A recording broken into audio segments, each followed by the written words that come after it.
prêt à faire beaucoup de choses dans le cadre de la biodiversité et de tout, mais on ne veut pas subir. Donc on veut être acteur, et acteur veut dire essayer d'y contribuer à des échelles réelles pour pouvoir faire après un diagnostic entre nous aussi et pouvoir argumenter sur des techniques qui vont et des techniques qui ne vont pas. Le grand hamster est une espèce inféodée au milieu agricole. Grâce au suivi d'individus marqués, nous avons constaté 2 périodes critiques pour l'espèce, le printemps et l'été. Lorsque des animaux creusent leur terrier en automne dans des cultures favorables, ils peuvent se réveiller au printemps suivant sur un sol nu, en particulier lorsque du maïs y est cultivé. Et en été, la moisson constitue une disparition brutale de couverts d'alimentation et de protection. Et même lorsque une interculture y est implantée, en pratique conventionnelle, cette implantation est trop tardive pour permettre à l'espèce de constituer des réserves suffisantes pour l'hibernation. Donc en dehors du problème de couvert, de protection contre les prédateurs, il y a aussi un problème nutritionnel, puisque nous avons montré au laboratoire qu'il y avait une carence en vitamine B3 dans le maïs qui entraînait des troubles du comportement chez les femelles pendant la reproduction. Maintenant, nous cherchons des cultures qui soient favorables à semer en milieu naturel, à proximité des parcelles de maïs ou en interrang. Nous avons testé des associations blé-pois, également maïs-tournesol, blé-soja, maïs-soja. Et donc nous regardons les effets sur la reproduction des hamsters. Et nous avons déjà observé que certaines associations, comme par exemple maïs-tournesol ou blé-soja, pouvaient être plus favorables. Et il faut vraiment rediversifier l'alimentation, trouver des associations culturelles qui soient favorables à l'espèce pour relancer sa reproduction et l'état des populations. Dans le cadre des essais agronomiques, on essaye de pallier au manque de couverts dans la culture du blé et dans la culture du maïs.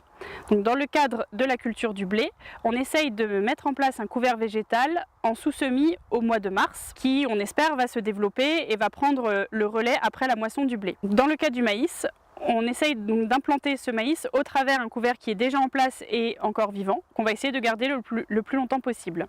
Nous sommes rendus compte déjà que les couverts d'interculture, qui étaient semés le plus précocement possible, permettaient de donner des sources alimentaires aux hamsters. Donc on les a vus consommer les plantes mises à disposition et à les ramener au terrier. Concernant le maïs, on s'est rendu compte que lorsque la pratique était conventionnelle, les hamsters partaient de la parcelle le plus vite possible.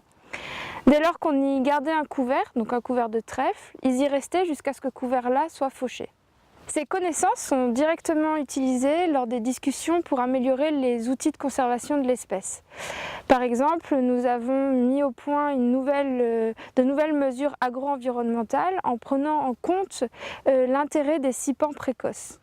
Donc on s'est retrouvé à 14-15 agriculteurs autour de la table en train de chercher des projets innovants. On ne se connaissait pas. Donc le côté hamster du projet LIFE nous a permis de se retrouver. Il y a des agriculteurs du Bas-Rhin, du Haut-Rhin, donc c'est une cumin qui est très étendue géographiquement. Et encore la spécificité qui montre bien qu'on peut travailler ensemble même si on a différentes orientations de production. On est des conventionnels, on est des gens qui sont en non-labour et on est des bio. Et c'est aussi une richesse parce qu'on peut échanger sur différents modes de production. Et il y a parfois des petits plus qu'on peut avoir d'un par rapport à l'autre. Et je crois que c'est ça aussi le côté agréable et la multifacette de cette cuma. L'année dernière, nous avons fait des essais sur les scippants, donc des cultures intermédiaires.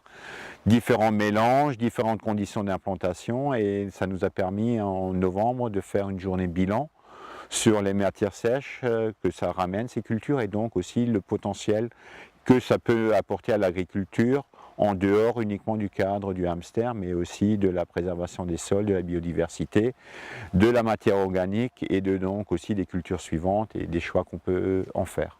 Alors le projet a été intéressant dans le sens où il a permis de rencontrer et de faire travailler ensemble des partenaires qui avant ne se connaissaient pas forcément et de croiser aussi des approches entre de l'agriculture, de la protection de l'environnement qui étaient auparavant plutôt conflictuels et qui, dans le cadre du projet, ont permis d'essayer de chercher des solutions ensemble plutôt que de s'affronter sur des questions plus idéologiques. Et dans ce sens-là, c'était très intéressant. En matière de recherche et d'expérimentation en agronomie, en agriculture, on se rend compte qu'on a de multiples facteurs à gérer et que souvent cela nécessite un certain temps Et ce qui peut fonctionner une année ne va pas forcément fonctionner avec le climat de l'année suivante.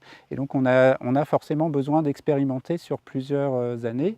Et donc on espère que les travaux qui ont commencé dans le cadre du projet Life Alistair pourront se poursuivre et continuer à porter leurs fruits dans le cadre de la suite du plan national d'action hamster.